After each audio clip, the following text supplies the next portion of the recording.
Meses seguinte ao ataque a Pearl Harbor, a 8ª Divisão da Força Aérea Americana estava sediada em Savannah, Geórgia. Tinha 7 homens e nenhum avião. Menos de um ano depois, foi designada para derrotar a mais poderosa força aérea do mundo, a alemã Luftwaffe. 26 mil homens da 8ª Divisão morreram, mais do que os fuzileiros perdidos em toda a Segunda Guerra. Recomenda-se cautela ao espectador.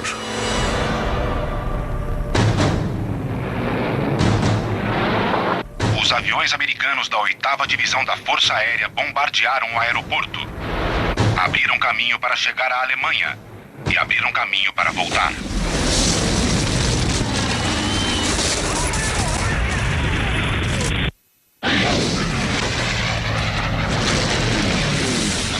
Aviões se aproximando ao sul. Por favor, aguardem. Posição do identificador. A Força Aérea Americana fez sua maior campanha desde o início da guerra, contra a Força Aérea Alemã.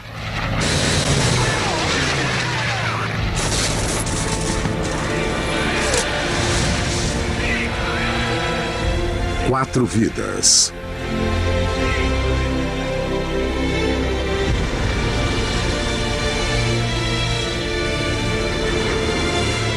Uma missão impossível. Executada numa frente de batalha. A quase 8.000 metros de altura.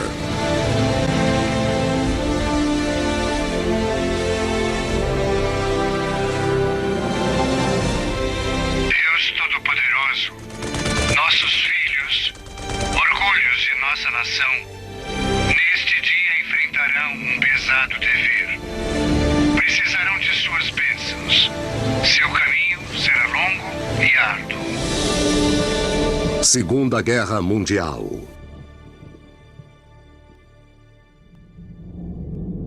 A Guerra no Ar.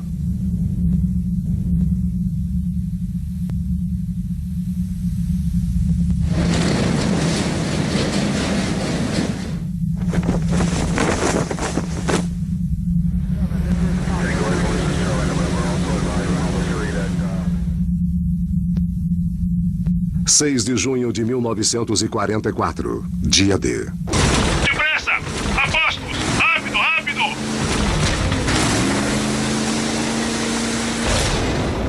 Rápido, rápido! Na manhã de 6 de junho de 1944, 250 mil homens colocados em 5.000 navios cruzaram o Canal Inglês.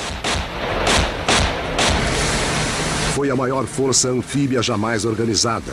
O empurrão decisivo na batalha para acabar com a Europa de Hitler. Mas ao se aproximarem das praias de desembarque na Normandia, as tropas não faziam ideia de que seu destino dependeu do resultado de uma guerra travada a quase 8.000 metros de altura. Por mais de um ano, a 8ª Divisão da Força Aérea Americana ficou engajada na luta para destruir a Luftwaffe alemã. E assim evitar que centenas, se não milhares de aviões inimigos atacassem e dizimassem as tropas desembarcadas no dia D. Apesar de travada na luz do dia, poucos conhecem os detalhes e os sacrifícios dessa batalha pela supremacia aérea. Só agora, com o desembarque ocorrendo, os olhos se voltam para o céu. O sucesso do desembarque e a esperança de milhões dependeu da guerra no ar.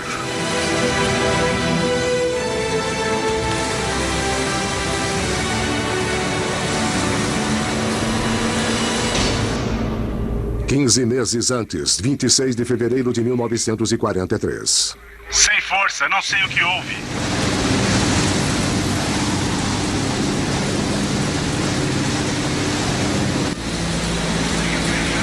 Grupo de bombardeio 306.500 metros sobre o Mar do Norte.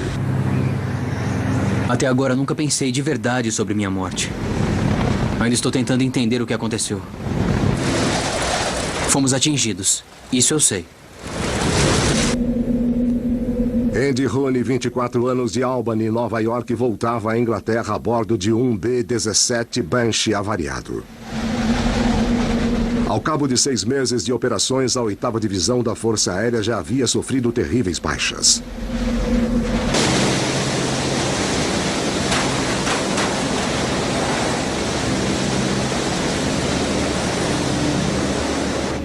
Tem um buraco no nariz do avião, maior do que meu pulso.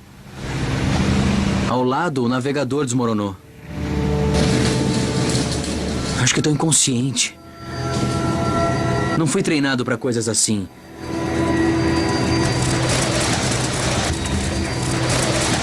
Sou só um repórter. Tudo no avião tá chacoalhando. Acho que eu vou vomitar. Estação 111 da Força Aérea Americana, Tunley, Inglaterra.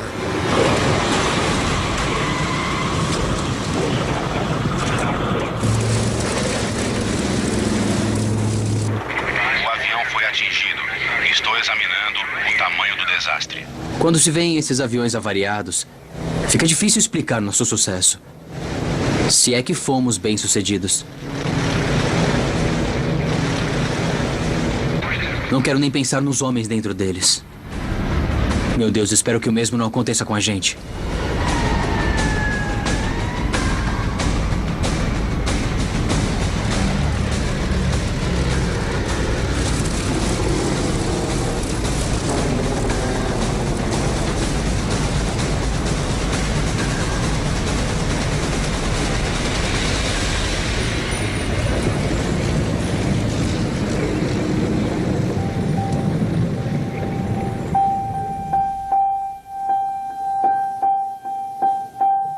Foi uma experiência nervosa. Ser mandado à Alemanha em um dos bombardeiros.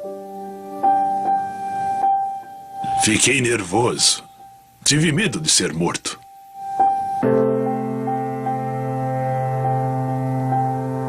Como repórter do jornal militar Stars and Stripes, Rooney foi designado para cobrir a guerra aérea na Inglaterra. Hoje foi o primeiro dia em que permitiram que a imprensa acompanhasse a 8ª Divisão da Força Aérea em missões de combate. Quando fui à incursão, pensei em meus amigos lá em casa, em meus pais.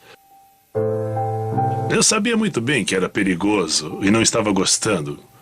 Bem, quer dizer, eu estava com medo e... Mas eu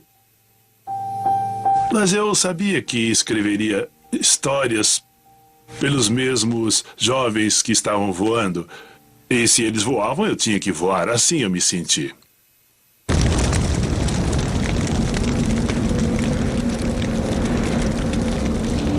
Estou entre os afortunados. Dos 59 bombardeiros B-17 que decolaram, 5 foram abatidos. 3 B-24 Liberators também foram perdidos. Ao todo, 80 homens morreram.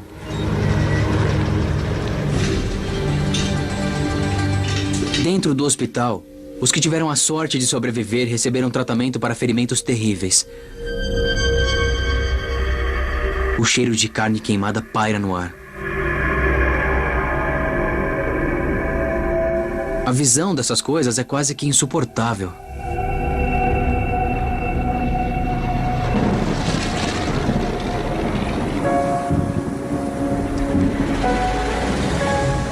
Revi 2 conhecidos que acabavam de voltar.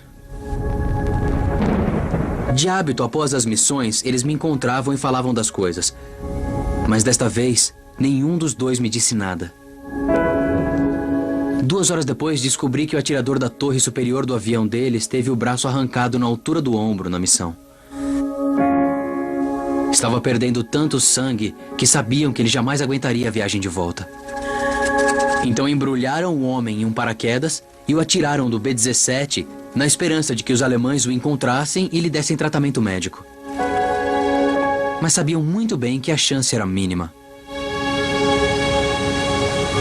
É um momento circunspecto terrível. Se nossos homens vão passar por esse inferno só por chegar na costa alemã, só Deus sabe o que vai acontecer quando começarem a voar país adentro.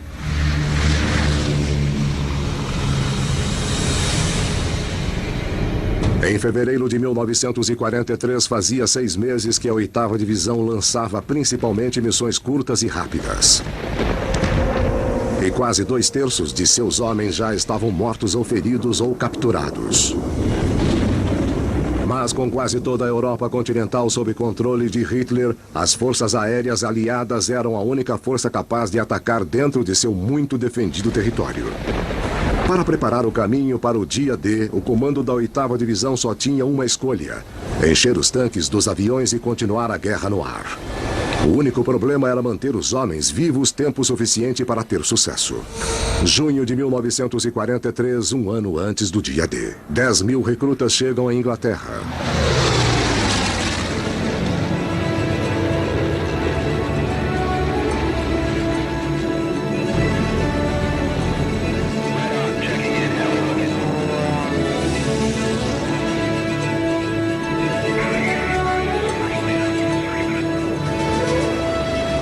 Em junho de 1943, 4 novos grupos de bombardeio chegaram à Inglaterra, entre eles o 100º, um grupo conhecido nos Estados Unidos por seus atiradores difíceis de controlar e arrogantes. 100º Grupo de Bombardeio, Thorpe Abbott, Inglaterra.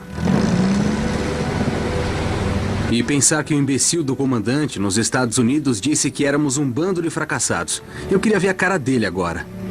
Eu e meu amigo Griffith estamos juntos desde os primeiros treinamentos nos Estados Unidos. Agora que estamos aqui, só conseguimos falar sobre pegar os alemães. Joe Armanini, de 27 anos, era uma ex-estrela de futebol americano da Faculdade Santa Cruz, Califórnia. Designado para um conjunto de 25 missões de bombardeio no 100º, Armanini era fascinado pelo glamour da Força Aérea e por sua mais moderna superarma, a fortaleza voadora B-17. Quando vi o B-17, pensei, meu Deus, 10 metralhadoras, somos indestrutíveis. E o avião era esplêndido, divino, no mínimo maravilhoso. E meu primeiro avião era prateado, não tinha sido pintado com camuflagem ainda. E parecia uma luz guia. A luz do sol brilhava no alumínio. Era lindo. Nosso bombardeiro foi chamado de Furioso, que era como queríamos que Hitler se sentisse. Ser bombardeiro é uma honra, quer dizer, o objetivo é sair e acertar o alvo. E com essas miras de tiro, esse não será o problema. Nós podemos acertar 2 toneladas de bombas em um barril de cerveja de tão precisas. Como Armanini, o alto comando da Força Aérea Americana era apaixonado pelo novo avião. Acreditavam que podiam usar o B-17 para abalar a Luftwaffe com incursões diurnas de bombardeios precisos.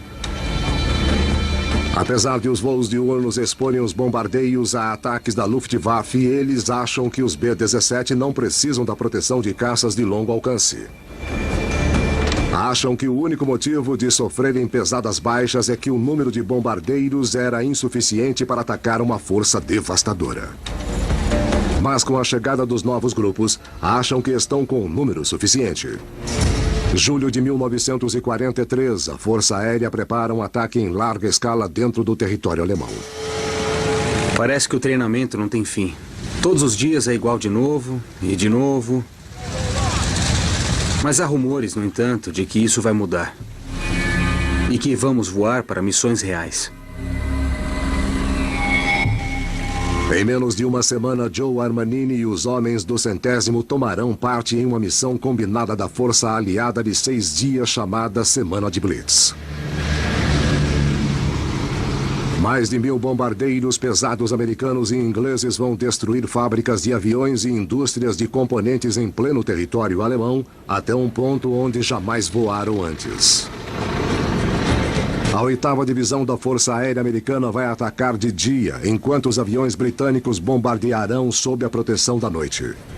Juntos vão colocar a Alemanha sob uma chuva ininterrupta de destruição para começar a abrir caminho para a invasão da Normandia no dia D. 22 de julho de 1943, 2 dias para a Semana de Blitz. Ninguém gosta muito de mostrar, mas é claro que o pessoal tá nervoso. Ainda nem chegamos a atirar de verdade, só no treinamento.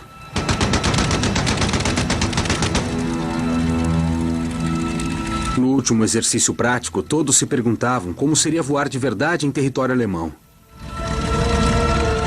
Meu amigo Griffith disse que ouviu falar que se os alemães acertarem seu avião e você pular de paraquedas, os alemães atirarão para fazer buracos no paraquedas e atirarão em você para que você não tenha chance alguma de chegar ao chão com vida. Que seja, digo a ele. Não tô tão preocupado com os alemães. Podemos com qualquer coisa que atirarem em nós. Mas que vão ser incursões dos diabos? Vão.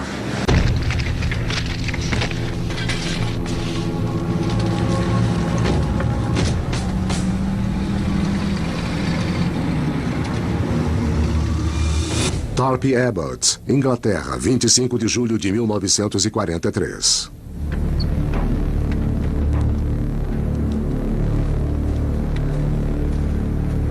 O sol mal raiou e já estamos correndo, nos preparando. Parece loucura, mas eu tô animado. Acho que todo mundo está um pouco assim. Ser jovem tem uma coisa, você nunca tem medo, não tem medo de morrer. Isso nem passa pela sua cabeça. Quando jovem, você faz tudo e pensa que é imune à morte. Você pensa assim, quando é jovem. Gente velha não voa. Gente velha fica no chão. Gente jovem voa e morre, e a vida é feita assim. Na manhã de 25 de julho de 1943, Joe Armanini se preparou para voar em sua primeira missão na Alemanha como parte da ofensiva Semana de Blitz. O objetivo era destruir instalações militares alemãs e de produção de aviões para a Luftwaffe, em preparação ao dia D. Armanini e o 100º Grupo de Bombardeio vão voar a Warnemünde, Alemanha. O trajeto de 1.600 quilômetros ida e volta vai colocá-los em território inimigo durante 4 horas, totalmente à vista dos caças da Luftwaffe e da defesa em terra. Semana de Blitz, missão a Warnemünde, 8 da manhã.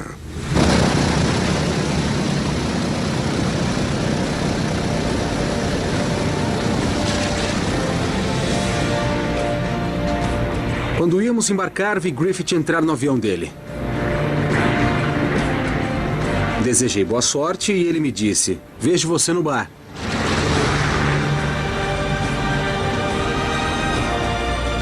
Nenhum de nós estava acreditando. Finalmente o treinamento tinha acabado. Estamos indo para a Alemanha.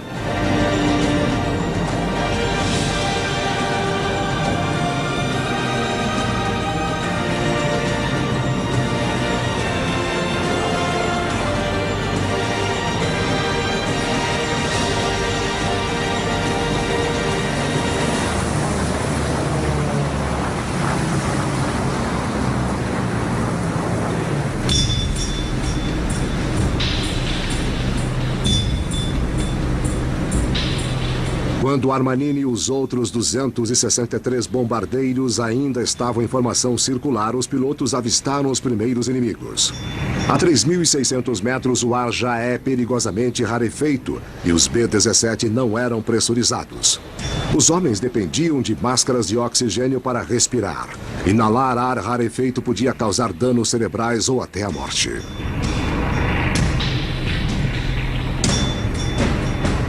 A 8.000 metros, os aviões entraram em velocidade de cruzeiro e a temperatura caiu a 50 graus negativos. Com isso, a pele exposta se congela em contato com o metal. Saliva e vômito congelam e obstruem a máscara de oxigênio e podem sufocar o homem. Para os pilotos, eram condições de rotina. A 300 quilômetros de Warnemünde, Alemanha.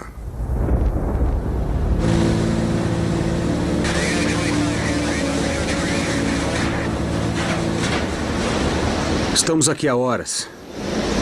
E quanto mais nos aproximamos do alvo, pior fica a visibilidade. Bassett e Reed ficam falando o tempo todo das condições de nuvens e de velocidade do vento. Só sabem falar do tempo. Perto de Varnamund, o tempo só piorava. Pesadas nuvens tornavam impossível bombardear visualmente os alvos e colocavam os bombardeiros em condições de colisão. Não havia opção senão mudar de rumo. Varnamund foi poupada e o grupo seguiu para o seu alvo secundário, a cidade de Kiel, 250 quilômetros a oeste. A mudança ia incumpridar a missão, dando mais tempo à defesa alemã para localizá-los. Quanto mais tempo ficassem em território alemão, menor seria sua chance de sobreviver. A 120 quilômetros de Kiel, Alemanha.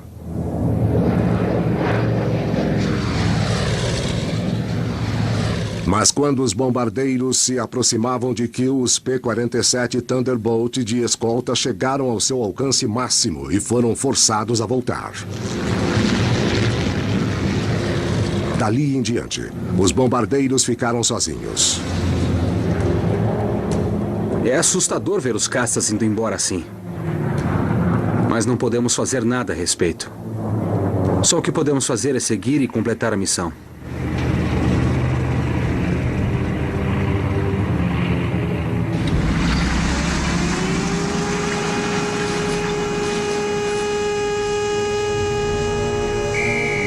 Preparar! Nas últimas 2 horas, a defesa antiaérea alemã localizou os B-17 por meio de uma nova tecnologia, o radar. A artilharia antiaérea preparou os seus obuses de fragmentação programados para explodir na altitude dos bombardeiros e fazer os aviões e os tripulantes em pedaços. Observadores no solo já estavam com eles na mira. A 80 quilômetros de Kiel, Alemanha.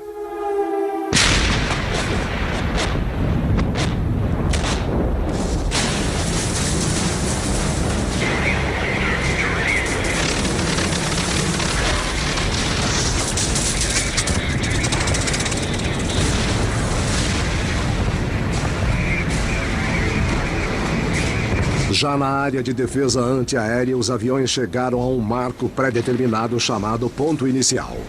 O B-17 de Armanini fez uma última mudança de curso e se pôs em rumo direto ao objetivo. O restante dos bombardeiros o seguiu. O piloto William Viu ligou o piloto automático e deu o controle do B-17 a Joe Armanini. Curvado em seu posto de bombardeio, Armanini só tinha 8 minutos para enquadrar o alvo. Como líder, cada avião de trás bombardearia conforme a orientação de Armanini. Se ele errar, todos errarão.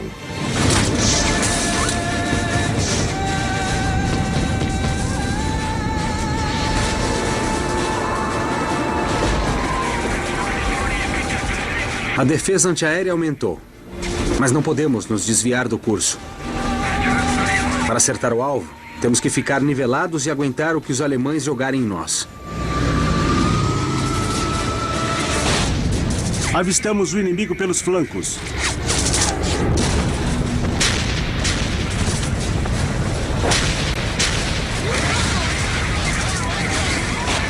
Comando, estamos sob ataque aqui. Estou ouvindo chamados de socorro de outros bombardeiros. Um deles é do avião do Griffith. O piloto diz que foram atingidos. Meu Deus, há pouco estávamos na pista nos perguntando o que os alemães fariam conosco. Agora sabemos. Vão nos matar. Vão nos matar e rapidamente.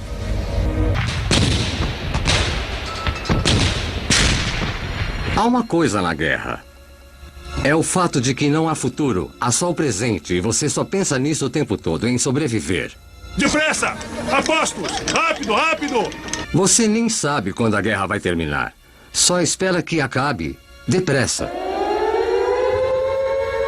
Não há futuro para você ali, só o presente. E o presente não é nada bom.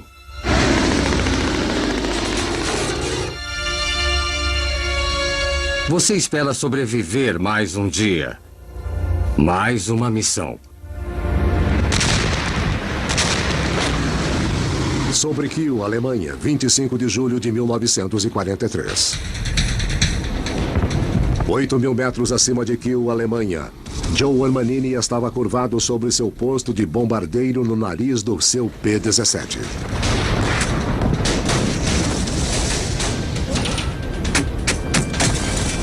A artilharia antiaérea lançava bombas de fragmentação que faziam os aviões em pedaços. Momentos antes, Armanini soube que o avião do melhor amigo tinha sido atingido. Agora, diretamente embaixo dele estava o alvo que vieram de tão longe para destruir.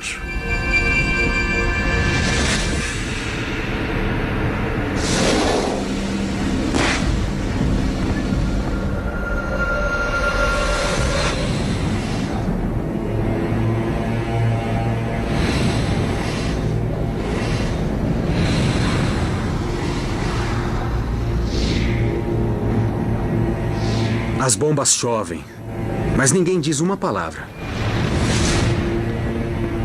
Acertamos em cheio, mas realmente não há muito o que celebrar. Para quê?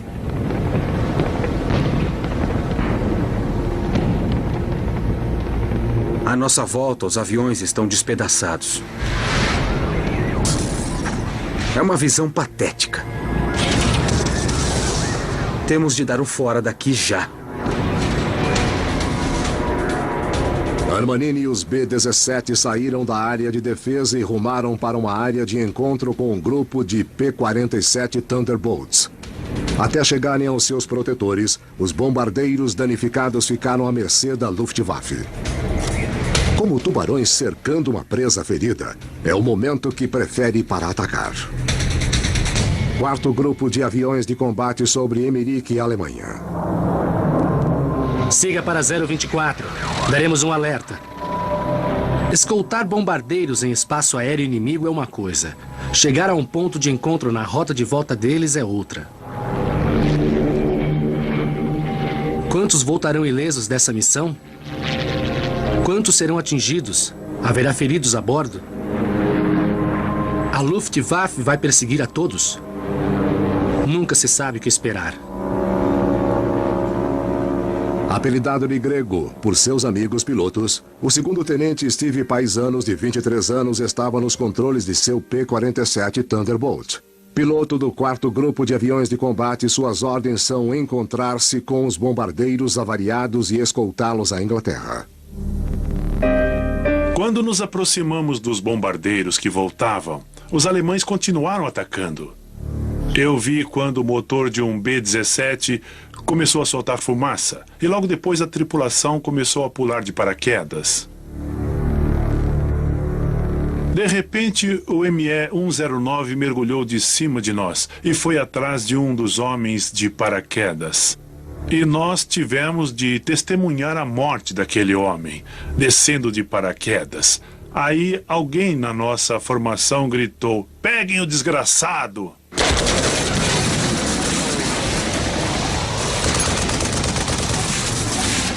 Combatendo a 800 km por hora, Paisanos e o quarto grupo fizeram manobras evasivas para proteger os bombardeiros.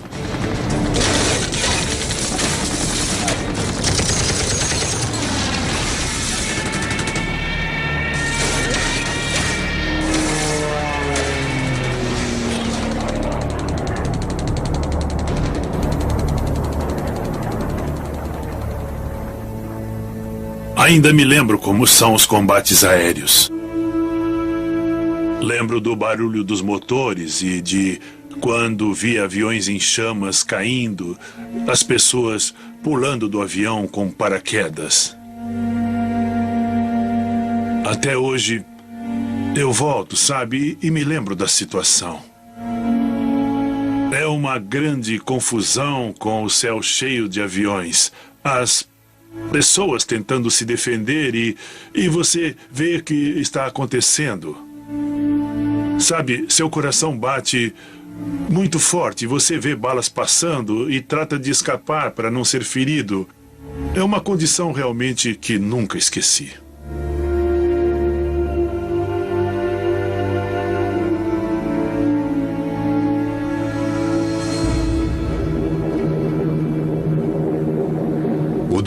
aéreo terminou em minutos.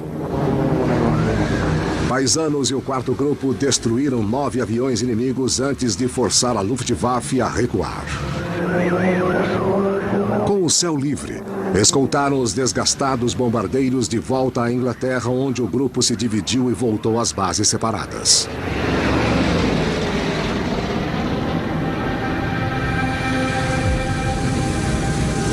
Não acredito que voltamos. É realmente um imenso alívio. 100º Grupo de Bombardeio, Thorpe Abbotts, Inglaterra. Mas meu alívio acabou instantaneamente quando perguntei do avião de Griffith. Ninguém sabia nada. Ninguém sabia o que tinha acontecido. Mas quando um avião não volta depois de algumas horas, é porque não vai voltar mais. Não faço ideia do que a família de Griffith pode estar fazendo agora. Estão a milhares de quilômetros e não têm noção de que o filho está morto ou está morrendo agora.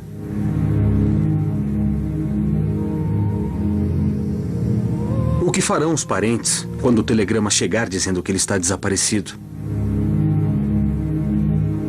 Deus, o que diria a minha família se alguém levasse a mesma notícia? Vão esperar, sem saber se estou vivo ou morto?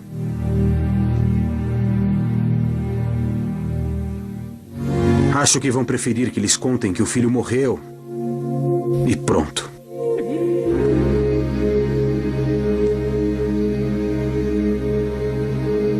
Sabe de uma coisa? Você vai pro bar pra beber. É isso, meu alívio pro fato de que a pessoa se foi, de que meu melhor amigo foi embora, é pensar, que diabos, vou pro bar beber umas doses de uísque, pra depois ir dormir e não me preocupar mais com isso. Mas você se preocupa no dia seguinte, e no outro, e pelo resto da vida, porque sabe que nunca mais vai rever a pessoa. É um fato da vida.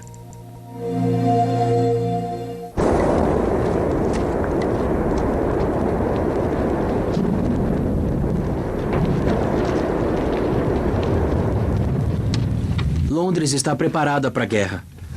As bombas alemãs destruíram tudo. Aqui, a guerra é pessoal.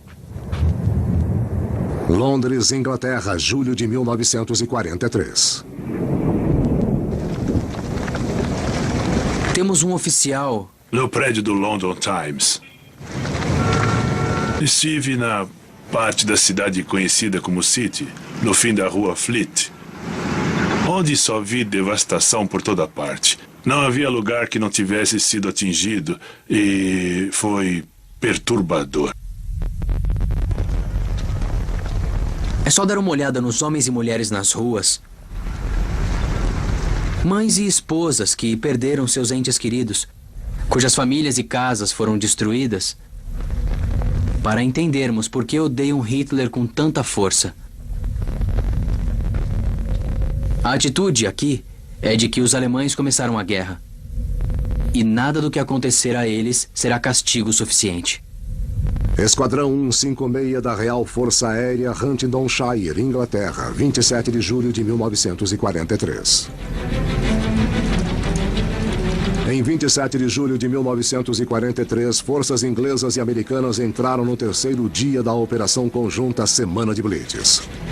O objetivo era bombardear para inutilizar instalações militares e industriais no interior da Alemanha.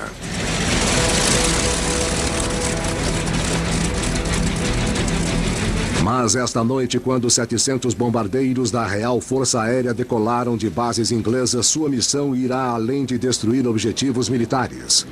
Cada avião estará armado com 1.400 quilos de bombas incendiárias.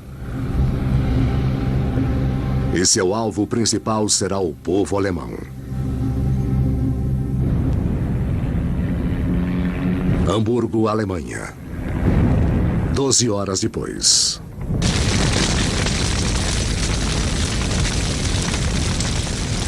Os ingleses bombardearam pesadamente a segunda cidade da Alemanha e acenderam a primeira tormenta de fogo da história. Hamburgo queimou durante dias.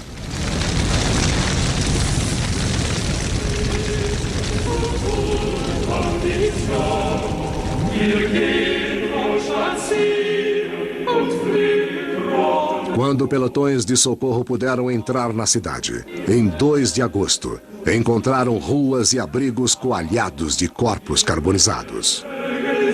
45 mil corpos foram retirados dos escombros. Os britânicos que tinham sofrido durante anos com as bombas da Luftwaffe consideraram Hamburgo uma vitória esmagadora. Sua aniquilação significava quebrar o moral do povo alemão e levar a guerra até suas casas.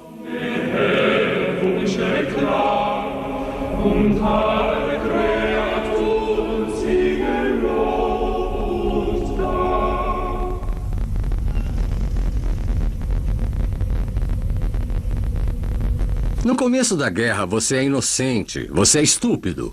Acha que vai ser uma coisa romântica, que você vai voar e largar suas bombas nos alvos. É uma coisa romântica, como em filmes. Mas você logo muda. Quando os ingleses bombardearam Hamburgo, achei formidável. Mataram 35 mil pessoas e pensei que eram 35 mil a menos. Durante a guerra, há um sentimento que toma conta de todo mundo, seja secretamente ou não, é assim. Você sabe que quanto mais alemães matar, se matar todos, a guerra vai acabar. Você sabe que é impossível, que não vai matar todos, mas vai matar o que conseguir. A guerra não era uma guerra simpática. Sei que muita gente morre quando soltamos as bombas. Podem ser crianças, pais, mães e avós. Mas você não pensa assim. Você só pensa que matar é vencer e vencer quer dizer ir para casa. Então é assim. Raceworth, Inglaterra, 31 de julho de 1943. No final de semana de Blitz, as baixas da 8ª Divisão da Força Aérea eram de quase 1.000 homens. 97 B-17 não retornaram. E houve inúmeros pousos forçados no interior da Inglaterra, onde o repórter Andy Rooney observava a carnificina. É difícil ter estatísticas corretas de nossas perdas. Ninguém quer que os alemães saibam que sua defesa antiaérea é muito eficiente. Mas olhando bem, quando vemos tantos bombardeiros danificados ou destruídos, entendemos. A semana de Blitz abriu os olhos do comando aéreo. Os B-17 não podiam se proteger contra a Luftwaffe. Precisavam da proteção de caças o caminho todo, de ida e de volta, aos objetivos. Mas isso gerava um grave problema. Nenhum caça da atualidade tinha a autonomia de um B-17 e, com a aproximação da invasão do dia D, não podiam parar de bombardear alvos estratégicos no interior da Alemanha. Era um dilema impossível. Washington, 10 meses antes do dia D. Boa noite a todos. Enviei um telegrama para as autoridades de Washington alertando para o perigo nazista. Fomos informados pelo rádio.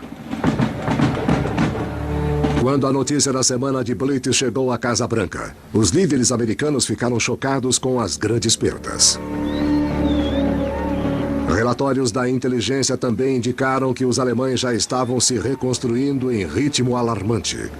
Em semanas, quase todos os alvos atingidos na semana de Blitz foram restaurados até sua capacidade total. O presidente Franklin Roosevelt ficou furioso. Poddington, Inglaterra. E mandou um recado à Inglaterra, pressionando seu abalado comando. Não poderiam aceitar tantas perdas para ganhos tão pequenos. Para continuar com as operações diurnas, teriam de achar um jeito de tornar o impossível possível.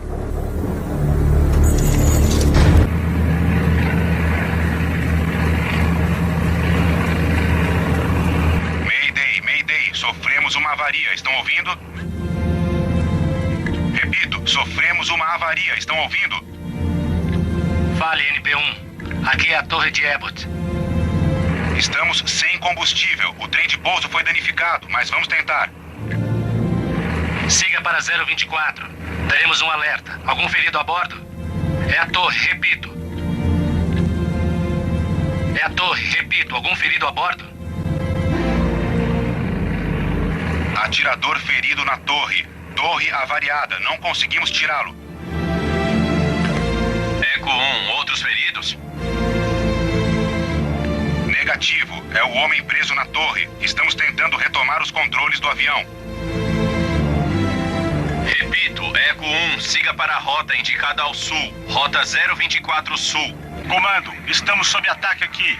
Avistamos o inimigo pelos flancos. Prossigam com as ordens. Estão ouvindo? Ferido na torre. Torre avariada. Estão ouvindo? Prossiga na rota. Repito, torre avariada. Homem preso. 24 horas antes.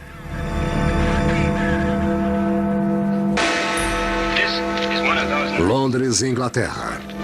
Face à desastrosa ofensiva da semana de Blitz, vários líderes americanos ficaram céticos com a 8ª Divisão da Força Aérea. O presidente Roosevelt pensou em abandonar as operações diurnas e se unir aos ingleses para missões noturnas. Mas com o dia D a menos de 10 meses, o comando da 8ª Divisão ainda acreditava que a precisão dos ataques diurnos era o modo mais eficiente para destruir a Luftwaffe. Sob pesada pressão, desenvolveram um novo plano, que deveria tanto proteger os bombardeiros quanto provar que a precisão dos ataques funcionava. Thorpe Abbott, Inglaterra, 16 de agosto de 1943. Parece que algo grande vai acontecer. As tripulações estão aparelhando os tanques Tóquio. Isso só pode significar uma coisa. A viagem vai ser longa. Joe Armanini e os homens do 100º Grupo de Bombardeiros passaram as últimas 2 semanas descansando e se recuperando da semana de Blitz. Chegou a hora de voltar à ação. Sua missão é um ataque duplo que vai mandar 376 bombardeiros ao espaço aéreo do interior alemão. Seu objetivo serão instalações industriais vitais que, fora de uso, abalarão seriamente a máquina de guerra alemã. O plano era 2 grupos voar em rotas semelhantes como se estivessem se dirigindo ao mesmo alvo. Uma vez na Alemanha, se dividiriam em 2, dividindo a defesa inimiga, para que cada grupo só enfrentasse metade dos aviões de combate alemães. O primeiro grupo atacará um grande complexo de fábricas de rolamentos em Schweinfurt, antes de dar a volta e retornar à Inglaterra. Armanini e o segundo grupo de ataque continuarão até a planta de montagem Messerschmitt, em Regensburg. Após bombardear a planta, escaparão pelos Alpes austríacos e descerão às bases americanas do norte da África.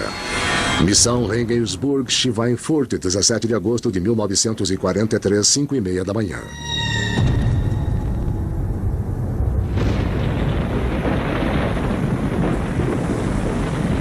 Estamos vestidos e prontos para partir, mas o nevoeiro está tão forte que não se vê o fim da pista.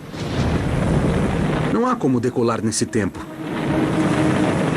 Ficaríamos perdidos assim que decolássemos. Em Thorpe Abbott, Armanini e o grupo Regensburg também esperavam. Um pesado nevoeiro impedia qualquer decolagem.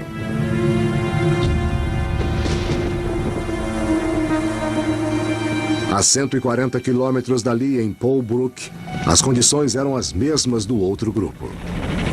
A ordem foi os 2 grupos adiarem a partida.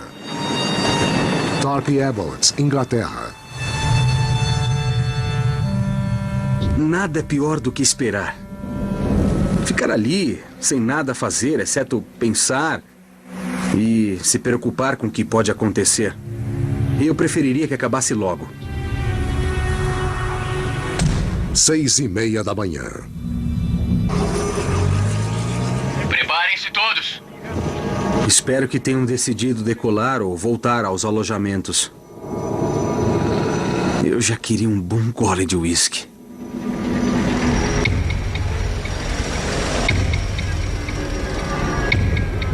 Os dois grupos de ataque esperavam nas pistas. A hora da dissipação do nevoeiro era incerta para permitir a decolagem dos 376 bombardeiros em tempo hábil. E a precisão da partida dos grupos era crítica. Para dividir a defesa inimiga, os dois grupos devem decolar com poucos minutos de diferença. Senão, os alemães terão todo o tempo de reabastecer e se rearmar para atacar cada grupo com força total. 7h30 da manhã. Depois de mais de 2 horas de atraso, o comando aéreo foi forçado a tomar uma decisão. O grupo Rendsburg tinha de sair já, senão não chegaria à África do Norte de dia. E quase nenhum piloto desse grupo tinha experiência de pousar à noite.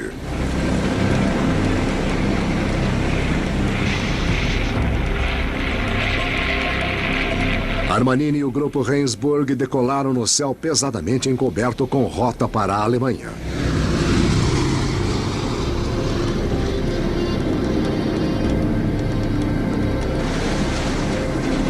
Ao romperem as nuvens sobre o canal inglês, ainda não sabiam que o grupo Schweinfurt continuava retido nas pistas.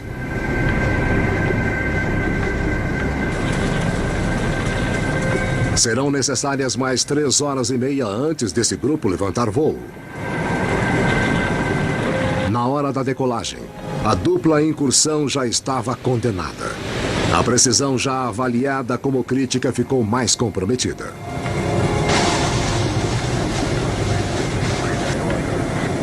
Enquanto Armanini e o grupo Rendsburg se aproximavam da Alemanha, ninguém fazia ideia de que o plano fora abortado e que cada um dos grupos enfrentaria toda a força da Luftwaffe.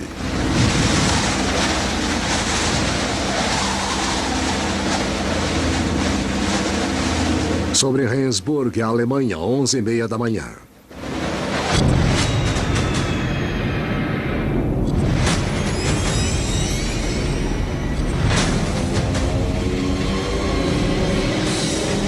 ...150 aviões alemães atacaram o grupo Rendsburg. Atenção! Inimigos à vista! Inimigos à vista! Em 90 minutos, 240 tripulantes americanos estavam perdidos.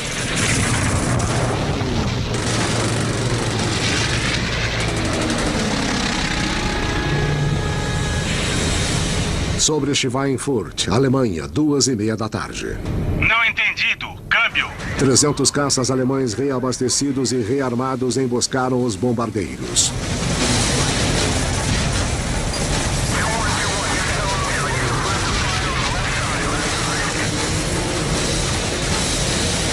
...36 B-17 foram abatidos e 360 militares americanos foram mortos.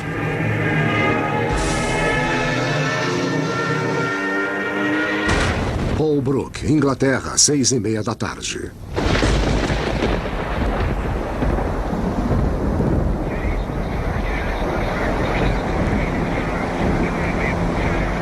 Sete horas e meia depois de sair da Inglaterra, o avariado grupo de ataque Schweinfurt estava voltando à base. Estamos sob fogo, estamos sob fogo, responda.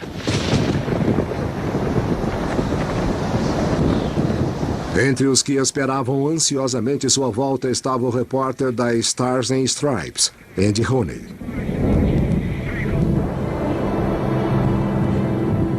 Oh, meu Deus. Aí vem eles. Posso ver pequenos pontos vindo pra cá.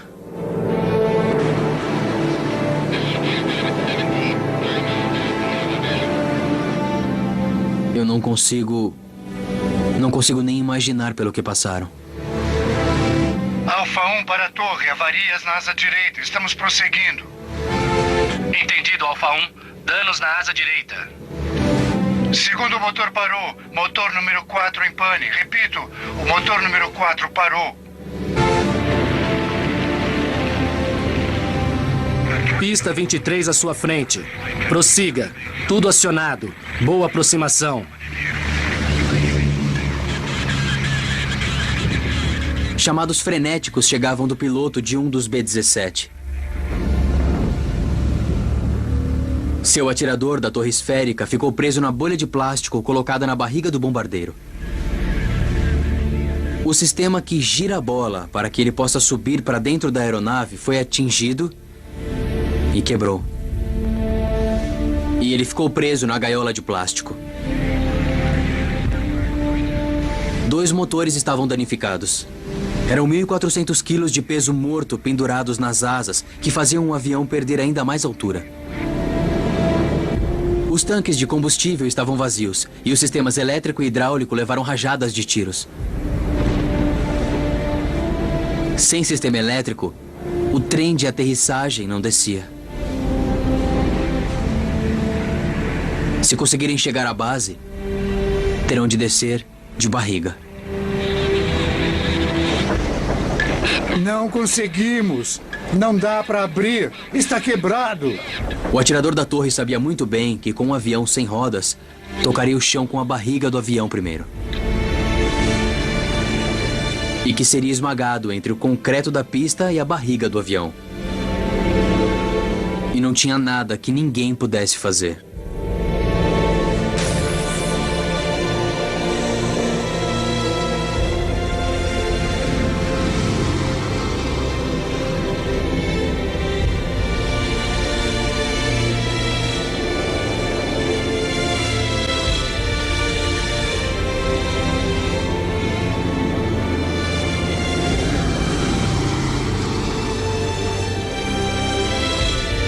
Todo-Poderoso, nossos filhos, orgulho de nossa nação, neste dia enfrentarão um pesado dever. Uma luta para preservar nossa república, nossa religião e nossa civilização.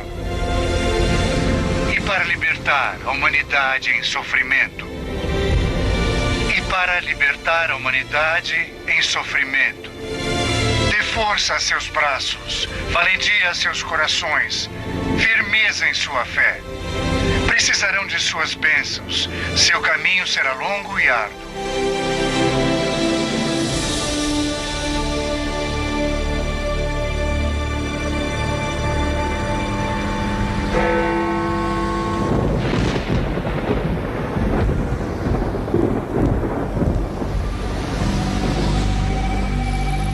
Voltei a Londres abalado e incapaz de escrever a história mais dramática, mais horrível e de partir o coração que já testemunhei.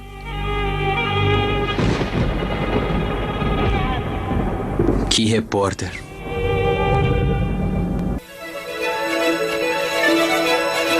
Clearwater, Flórida. Um grande esquadrão de bombardeiros americanos foi mandado à Inglaterra hoje para atingir objetivos alemães.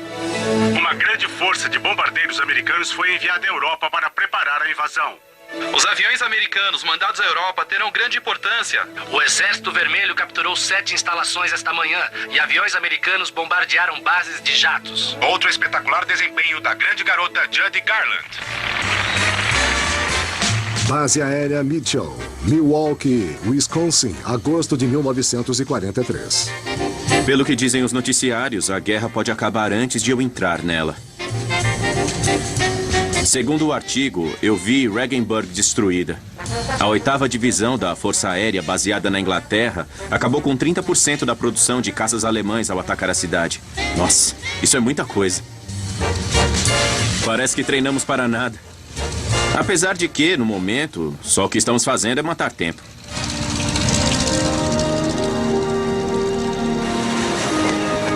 Lago Michigan. Essa tarde eu conheci uma garota incrível.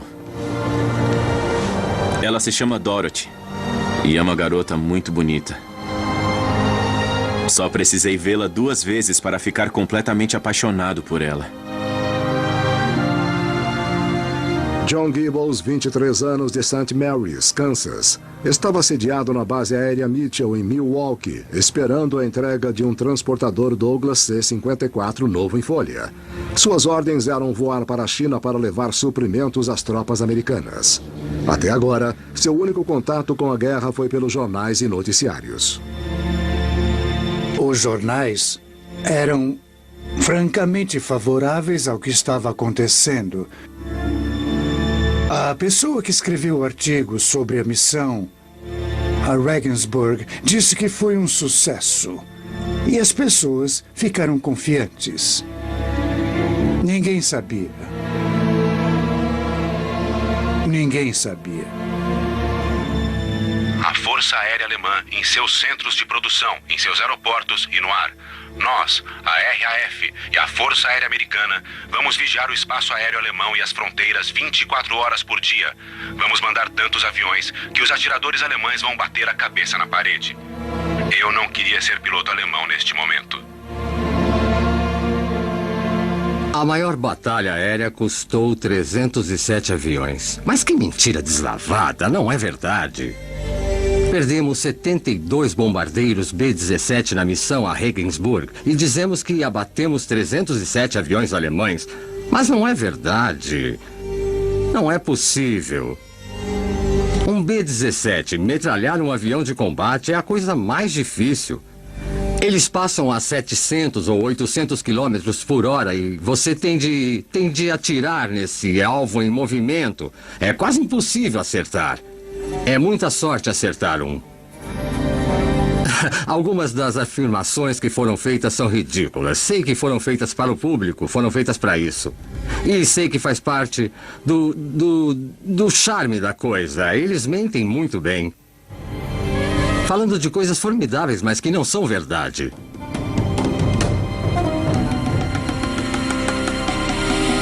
Batalha aérea custa aos alemães 307 aviões. A verdade é que a única vitória da missão Regensburg-Schweinfurt foi da área de relações públicas da 8ª Divisão da Força Aérea, que reportou falsamente que os alvos tinham sido varridos do mapa. Na realidade, quase um terço das bombas lançadas erraram o alvo em Schweinfurt. Em Regensburg, o bombardeio foi mais exato, mas Messerschmitt logo foi reconstruída. Thorpe Abbott, Inglaterra, 18 de agosto de 1943. Também mal reportadas foram as terríveis perdas sofridas às equipes americanas. Quando Joe Armanini voltou à Inglaterra, soube que 60 bombardeiros estavam desaparecidos e que outros 100 estavam fora de combate. Em apenas um dia, quase 40% da força de combate da 8ª Divisão da Força Aérea estavam avariados ou destruídos. Há muito de sorte nessa coisa toda. É o que é, pura sorte. Nada mais do que sorte.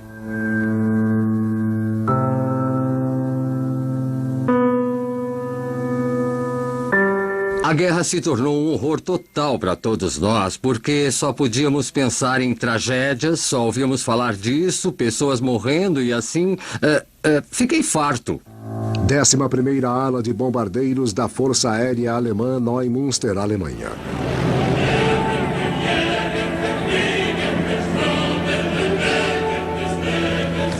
Em agosto de 1943, a Luftwaffe ostentava mais de 1000 ases da aeronáutica. Vários tinham abatido confirmadamente mais de 20 bombardeiros aliados. Mas, apesar da sua grande reputação, os pilotos alemães eram empurrados a seus limites. Com uma política de voar até morrer, conseguiram suas tremendas estatísticas de sucesso voando em ritmo exaustivo. Apesar de destruírem 60 bombardeiros americanos na missão Regensburg-Schweinfurt, Hitler ficou furioso por não impedirem que a 8ª Divisão penetrasse tão longe na Alemanha. No dia seguinte à missão, o chefe do Estado-Maior da Luftwaffe, desesperado, deu um tiro na própria cabeça. A guerra no ar cobrava seu preço dos dois lados. Milwaukee, Michigan, setembro de 1943. Acho que vou vomitar. Nossas ordens chegaram. Os C-54 não virão, afinal. Em vez disso, devemos pegar B-17s e ir para a Inglaterra para entrar na guerra. Eu não sei como vou dizer isso a Dorothy. É difícil dizer qualquer coisa sobre o futuro quando nenhum de nós faz ideia do que pode haver. Mas eu não tive escolha. Disse a ela que fui transferido. Eu disse que me corresponderia. E perguntei se ela retornaria minhas cartas. Eu não sabia realmente o que ia acontecer.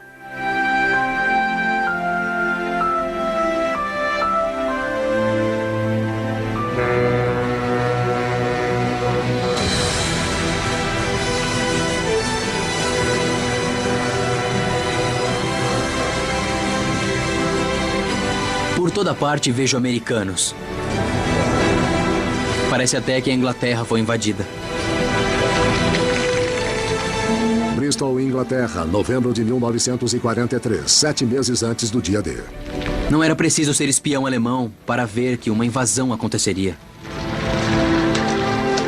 Em nenhum momento... Deixei de pensar que ganharíamos a guerra. Tínhamos uma grande força, tínhamos muitos homens e tínhamos a Força Aérea.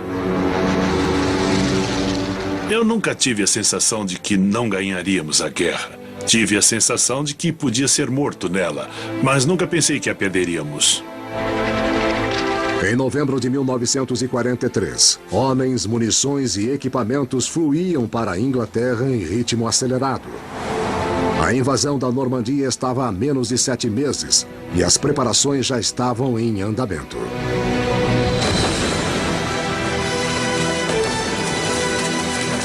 Mas enquanto centenas de milhares de homens treinavam para fazer a mais complicada operação anfíbia jamais tentada, os líderes da 8ª Divisão da Força Aérea ainda não tinham conseguido um elemento essencial para o sucesso. Faltava conquistar o controle dos céus do norte da Europa.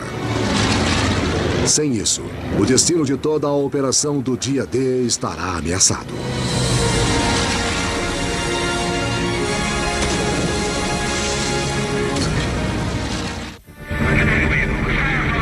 Este é o momento que tanto esperamos. Nossa vez de mostrar aos alemães de que somos capazes. Finalmente vamos poder fazer o que viemos aqui para fazer: atacar e partir para a matança. Sobre Pas-de-Calais, França, janeiro de 1944. Em janeiro de 1944, Steve Paisanos e o 4º Grupo de Combate Aéreo seguiam ordens drasticamente diferentes. O tenente-general James Durrell assumiu o comando da 8ª Divisão e implantou uma atitude nova e agressiva. Para James, usar caças para proteger bombardeiros era um desperdício ineficaz. Caças são armas ofensivas criadas para caçar o inimigo e ele manda que caçem a Luftwaffe, dizendo para matar qualquer coisa que se mexa, que voe ou que dê suporte ao esforço de guerra alemão.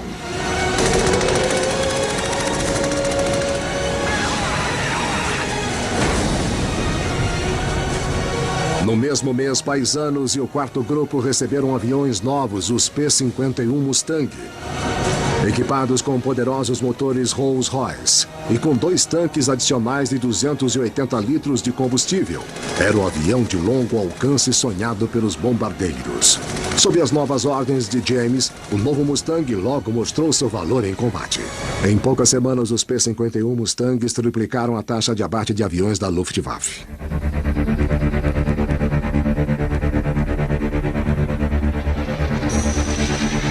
Quando caçam um inimigo no céu, é como se você estivesse em um mundo totalmente diferente.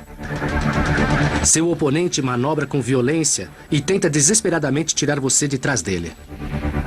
Mas uma vez que você está em posição de matar, você começa a tremer. Sua boca fica seca. Você começa a transpirar. E quando você dispara sua arma, sabendo que você vai matar uma outra pessoa, sente uma coisa diferente. Foi só quando tudo acabou que tive tempo de pensar no que tinha acontecido. E nessa hora caí em mim.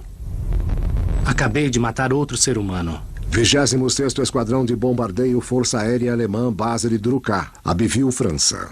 Em posição. Para o comando da 8ª Divisão, o Mustang permite que se tenha esperança em operações antes destinadas ao fracasso. Em fevereiro de 1944, 4 meses antes do dia D, o comando aéreo americano estava cada vez mais desesperado para derrotar a Luftwaffe e preparou um lançamento de uma ofensiva de 6 dias constante em território alemão. Mas, diferente da semana de Blitz do ano anterior, este esforço não vai se concentrar em submeter a Luftwaffe. A chamada Grande Semana vai usar uma nova e desesperada estratégia. Desta vez, os bombardeiros serão usados como iscas para atrair os alemães no céu, para que depois os bombardeiros americanos acabem com eles. Ignorado pelos homens dos bombardeiros, o plano para destruir a Luftwaffe não seria senão uma sangrenta batalha aérea de desgaste. Thorpe Airboats, Inglaterra, 24 de fevereiro de 1944. Pronto. Minha 25ª missão. Deus, o que o Griffith diria se estivesse aqui? É difícil crer que cheguei até aqui. De todos nós que começamos no 100º grupo, poucas dezenas sobraram. Só o que posso fazer é rezar para minha sorte durar um pouco mais. Eu não sabia o que ia acontecer comigo na missão número 25. Muita gente foi abatida na última missão. Você nunca sabe os planos de alguém que foi abatido. É que você não consegue antecipar o que vai acontecer. Não há como saber. Você já teria sorte se voltasse. Grande Semana, missão Rockstock, 160 quilômetros dentro do espaço aéreo inimigo. Rota 2125, ação à esquerda. 10 da manhã, Joe Armanini fecha sua mira em seu 25º alvo. 10h15, um grupo de aviões da Luftwaffe é localizado.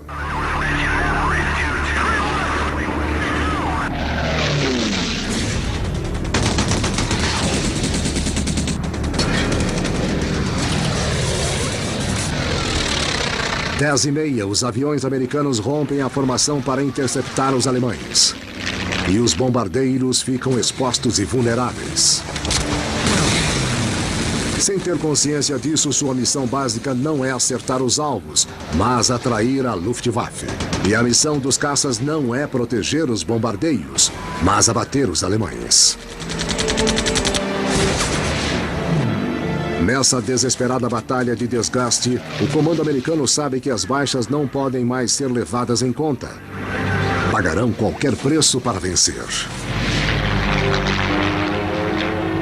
Mesmo que signifique sacrificar preciosos bombardeiros. Thorpe Airboats, Inglaterra, 24 de fevereiro de 1944.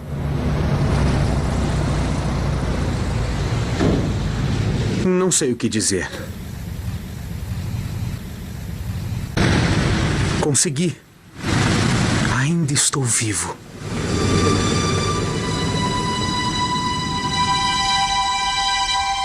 Terminar as 25 missões foi meu maior feito na vida. Cheguei ao fim das missões. Cheguei ao fim das missões? Eu estava feliz. Todos me parabenizavam, felizes, e eu estava contente. E pronto, não pensei em mais ninguém, sabe?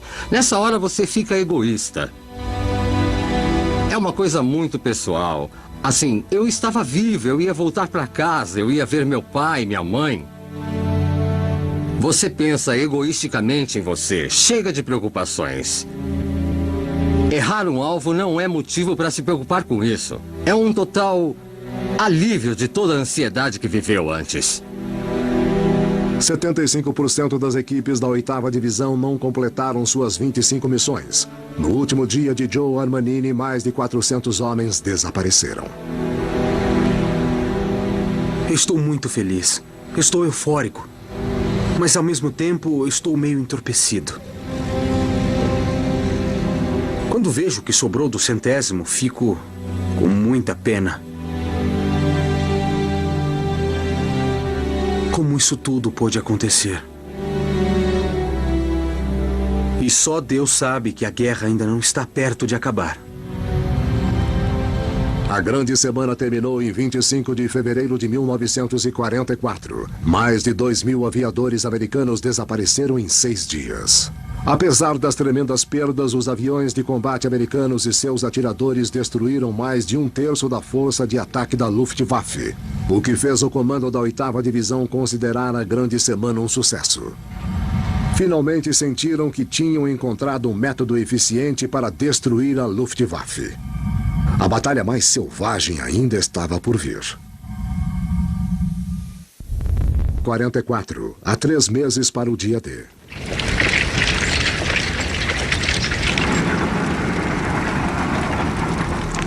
Escrevi para a Dorothy esta noite. E falei das pessoas que conheci. E que eram verdadeiras figuras. Disse a ela que nos divertimos muito. E que tenho jogado cartas e beisebol. O mais importante é que eu disse que estava tudo bem. E que ela não devia se preocupar. Porque eu sabia que iria revê-la muito em breve. Eu me pergunto se fiz bem em ter mandado a carta. A 650 quilômetros de Berlim, 6 de março de 1944.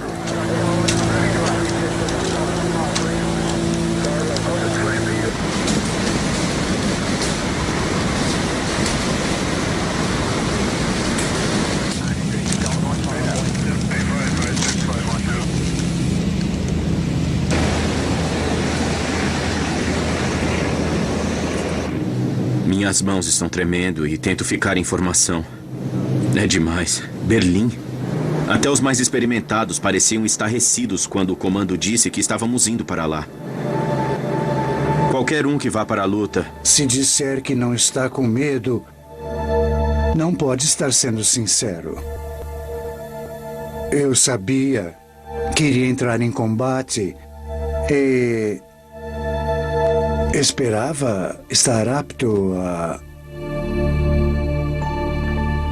enfrentar os fatos e ter coragem.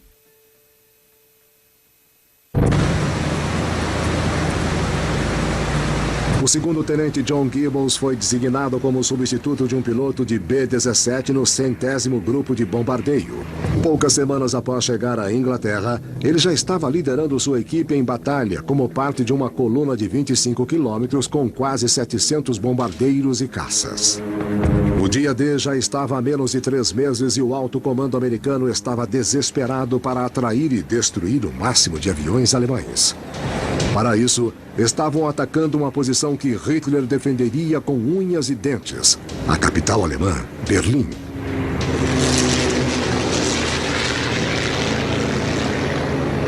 Com o próprio Hitler entrincheirado na cidade, essa era a missão mais perigosa jamais tentada.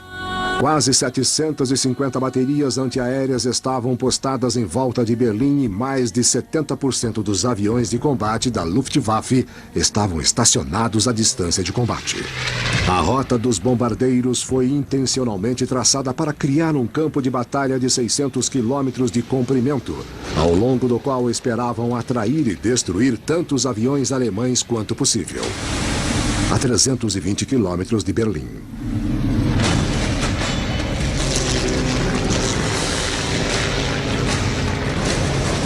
Pronto. É hora de ficar focado e de levar minha equipe para o outro lado. Mais de 400 aviões alemães atacaram a formação.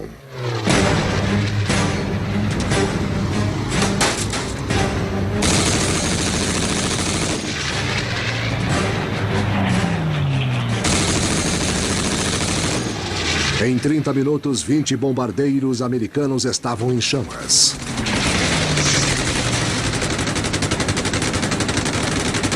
Em 45 minutos, os americanos abateram 150 aviões da Luftwaffe. Há 2 aviões inimigos se aproximando perto do rio.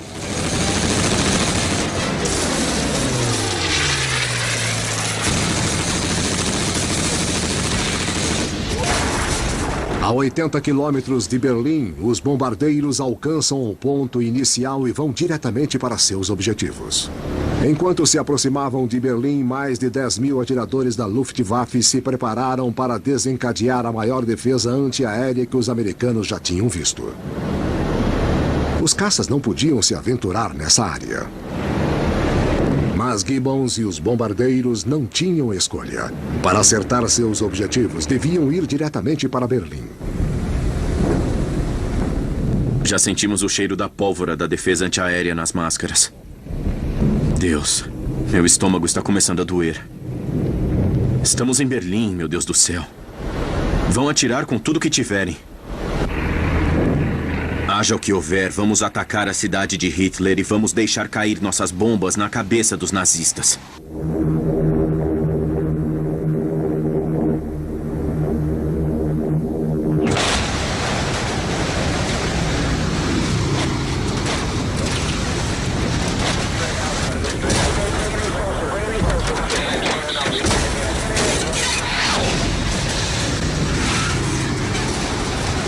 Espere até avistar o alvo e estar seguro. Preparem-se, há alguém atrás de mim.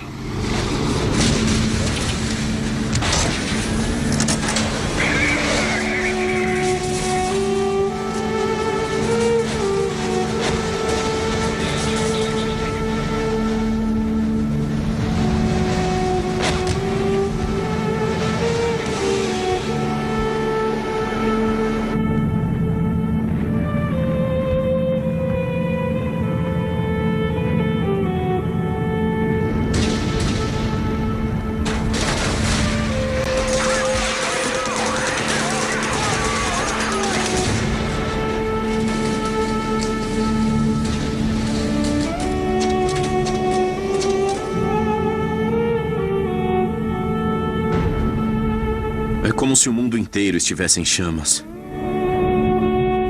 Como se o fogo pudesse nos alcançar e nos consumir a qualquer momento.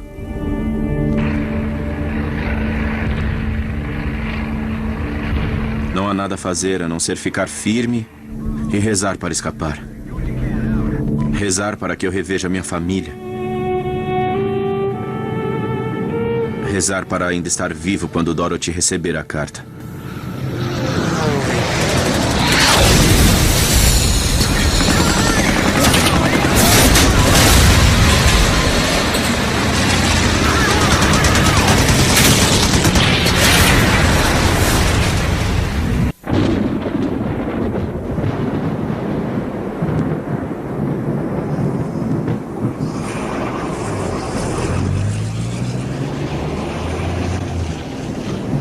Berlim, Alemanha, 6 de março de 1944, 5 horas depois do ataque.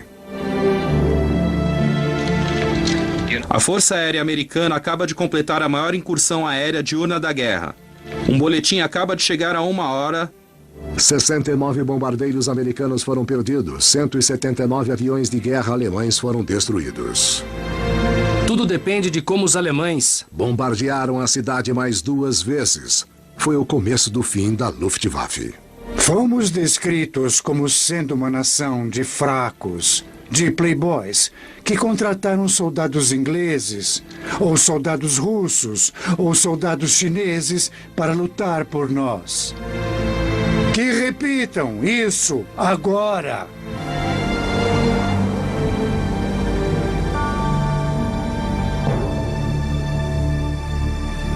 Thorpe Abbott, Inglaterra, 9 de março de 1944.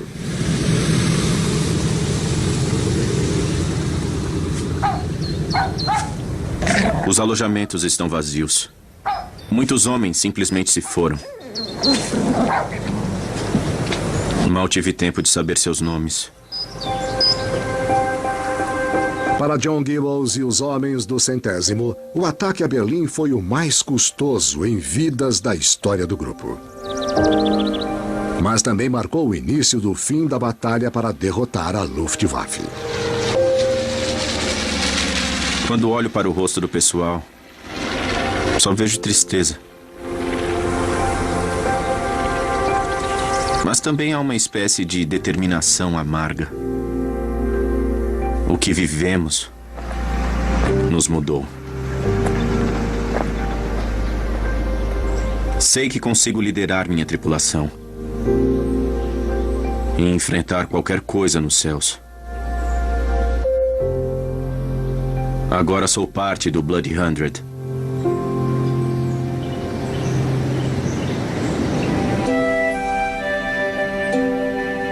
John Gibbles voou um total de 49 missões durante a Segunda Guerra. Serviu mais 26 anos na Força Aérea até se aposentar no grau de coronel.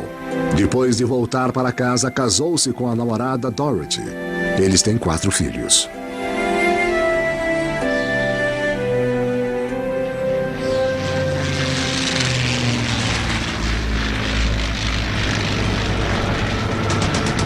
Só em março de 1944, os caças americanos destruíram mais aviões alemães do que nos 2 anos precedentes. Com a ameaça da Luftwaffe seriamente diminuída, a Força Aérea Aliada passou os 2 meses seguintes bombardeando estradas de ferro, de rodagem e pontes, no esforço para evitar que os alemães reforçassem as praias da Normandia no dia D. Esse é o sonho de todo piloto de combate. Não há emoção maior do que a caça. Sobre o oeste da França, março de 1944. Mas não posso deixar de pensar no que o pessoal dos bombardeiros passou. Para cada um de nós que se tornou um as, houve centenas de feridos e mortos.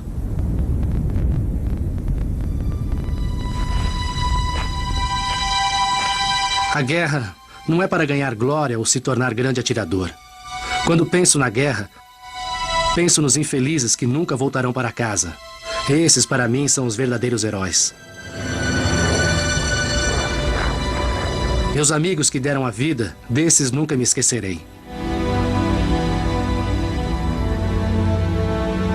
Steve Paisanos terminou a guerra como aviador as. Seu 4º grupo destruiu mais aeronaves inimigas do que qualquer outra unidade da 8ª Divisão. Paisanos serviu na Coreia e no Vietnã e é piloto de testes de jatos com Chuck Yeager. –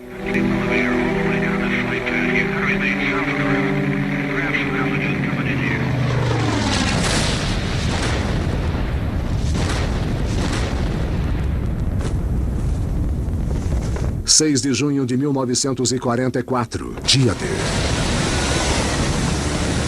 No dia D, as tropas aliadas invadiram as praias da Normandia como planejado.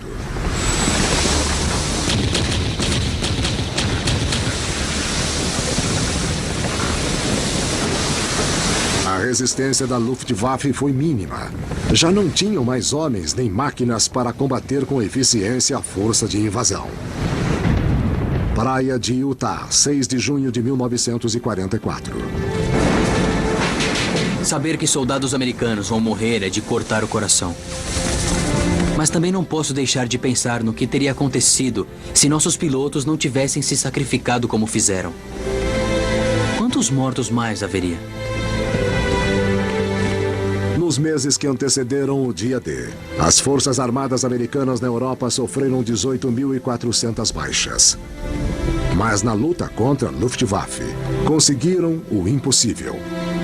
Tomaram sua força recém-formada e inexperiente e destruíram a mais poderosa força de combate aéreo do mundo. Nunca vou esquecer o tempo que passei na 8ª Divisão, a Força Aérea. Eu acho que a 8ª Divisão foi certamente uma das armas de guerra mais importantes que os Estados Unidos já tiveram.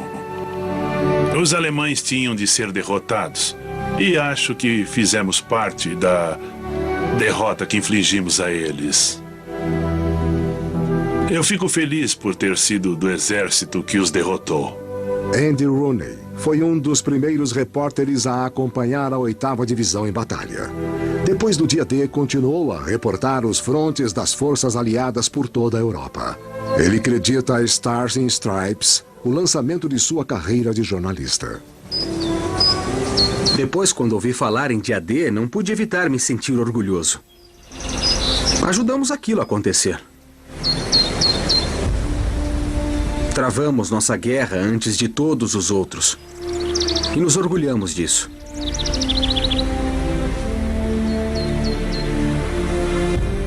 Haja o que houver, você nunca esquece seu tempo na guerra.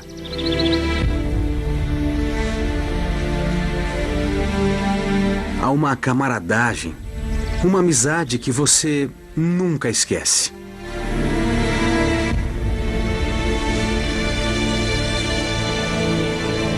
Pode esquecer as missões, mas você jamais esquece os amigos. Joe Armanini decidiu não voltar para casa após a 25ª missão. Ele se realistou e serviu um segundo período na 8ª Divisão.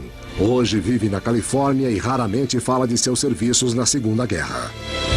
Só no final da guerra, a 8ª Divisão da Força Aérea sofreu mais de 26 mil baixas, mais do que as sofridas pelos fuzileiros navais em toda a Segunda Guerra.